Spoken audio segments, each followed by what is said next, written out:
ആദ്യമായിട്ട് നമ്മൾ ഒരു വാഹനം ഓടിക്കുമ്പോൾ ആ വാഹനത്തിന്റെ ഫ്യൂവൽ ടാങ്ക് വാഹനത്തിന്റെ ഏത് സൈഡിലാണ് സ്ഥിതി ചെയ്യുന്നതിന്റെ ഒരു സംശയം നമുക്ക് തോന്നാം. അത് എളുപ്പം നമുക്ക് എങ്ങനെ കണ്ടുപിടിക്കാം എന്നാണ് ഞാൻ പറയുന്നത്. നമ്മൾ ഡാഷ്ബോർഡിലേക്ക് നോക്കുമ്പോൾ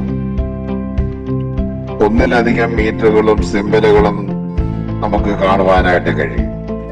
ഒന്ന് ശ്രദ്ധിച്ചു നോക്കിയാൽ ഒരു ഫ്യൂവൽ ടാങ്കിന്റെ സിമ്പിളുള്ള ഒരു അടയാളം നമുക്ക് കാണുവാനായിട്ട് കഴിയും.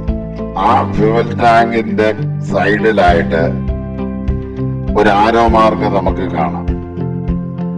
ഫ്യൂവൽ ടാങ്കിന്റെ ഏത് സൈഡിലാണ് ആരോ മാർക്ക് കൊടുത്തിരിക്കുന്നത്, വാഹനത്തിന്റെ ആ സൈഡിൽ തന്നെ ആയിരിക്കും ഫ്യൂവൽ ടാങ്ക് സ്ഥിതി ചെയ്യുന്നത്. എല്ലാവർക്കും മനസ്സിലായി കാണുമെന്ന് ചിന്തിക്കുന്നു.